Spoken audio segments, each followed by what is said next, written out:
Dan Dickow, Scorebook Live, Washington, here with girls basketball analyst Freddie Rehkow, back from an awesome Christmas break, Christmas vacation. You've got a little sun. You feel good being back in the Northwest. Great to have you back in the office, Freddie. Thanks, Dan. It's good to be here. Yeah, well, we'll get right to it because there's been a lot of great action on the boys and the girls side over Christmas break. And as you look back over all the action over this holiday break, there's been a number of really good tournaments across the state. Has anything stood out to you as far as any particular tournaments that you think are really worth, giving a second look at? I think the big ones that most of us were looking at was the top of the peak over at Glacier Peak High School. Had some really good schools. You had Mount Spokane from here in Spokane. You had Kent Ridge, who was our number one team. You had Glacier Peak. There's just a lot of good competition. Todd Beamer, Curtis, and so that was one of the ones that stood out to me before it actually took place, and then after the fact, how that went down. And Moses Lake put on a little Moses Lake mixer between them, Sunnyside, and Central Valley that was also pretty worthy. Now, the Glacier Peak tournament had a couple surprises after talking to you before we got going. Some really good first round, early round matchups, and then as the tournament got going, a couple surprises. Yeah, you get to see a couple of big name players over there. Jada Noble from Mount Spokane. They were able to knock off Glacier Peak, which was a really tough task, to start off a tournament. After that, they ran into a very talented Kent Ridge team with Jordan Jenkins, who is also a UW commit, and they fell just short of that one, 62-59. But then I think the biggest surprise of all was the championship. We saw Todd Beamer defeat Kent Ridge 62-39. That's a big win. Does that push Todd Beamer up a little bit? I think it does, because I think that was one of the teams that was doing well, but we weren't seeing them. But it's still early. We're going to get ready to get into the leagues, and I think this is where we're going to start seeing some shifting of the powers and start understanding better where everybody's at. And it's interesting because I'm focused more on the guys' side, and you see some teams that have potential, but you don't know how they're going to gel. Is that a case with Todd Beamer that you liked what you saw, but you wanted to see it in action before you really were sold? I think that's a little bit of it. I talked to Todd Millis, who was over there, and they're a talented team, but I think the jury's still out, because you can go out and play a really great game. That doesn't mean that it's going to be consistent over a long period of time. Todd Beamer, they fly around the court. They're very athletic, so they're definitely one to keep our eye on. And another thing that happened was Woodinville went and played in a tournament, came out of that 3-0. They're 10-0, sitting at the top of the RPI right now.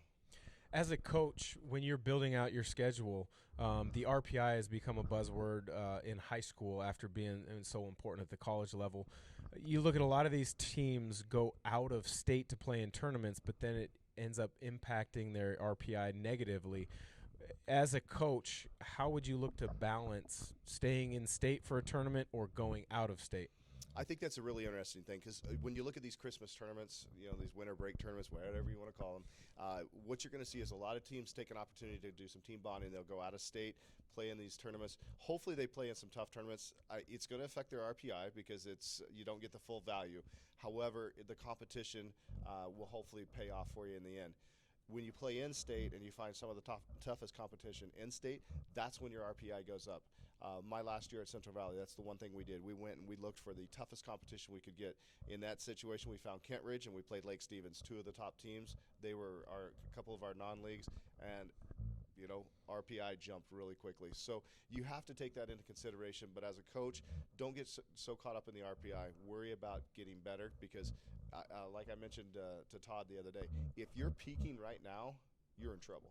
So you're trying to find those pieces. You're trying to build it up, find those tough games. And if it means you go out of state and your RPI suffers a little bit, it is what it is.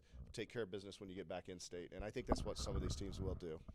Obviously, as a team, you want to be peaking. February as the playoffs begin. But are there any players that you've seen that are beginning to peak themselves? I know Haley Van Lith went down to in Kashmir, went down to Oregon and played in a PIL kind of shootout and really was impressive. Outside of those performances by her, anything stand out to you individually? I think you're going to start seeing a few names pop up. You know, we've heard about the Mia Hughes, the Haley Van Lith, the Jordan Jenkins, but we're also seeing some other players that are stepping up. When you take a look at Woodinville, Veronica Sheffy, who's one of their point guards, I mean, there's a reason why they're 10-0, and it's not because of one player. She runs the show, distributes the ball well, plays hard, and the whole team plays around it like that. You have Rogers Puyallup. Rogers Puyallup right now, they're doing well. Not real sure about their schedule, so we got to take a look at that. You know, they've got Reagan Barrett over there that's doing some good things. So I think those are a couple of the players. Central Valley, they started off 0-2 on the season. They've run off 7 straight, including an impressive 60-35 win over Moses Lake in that mixer that I was talking about.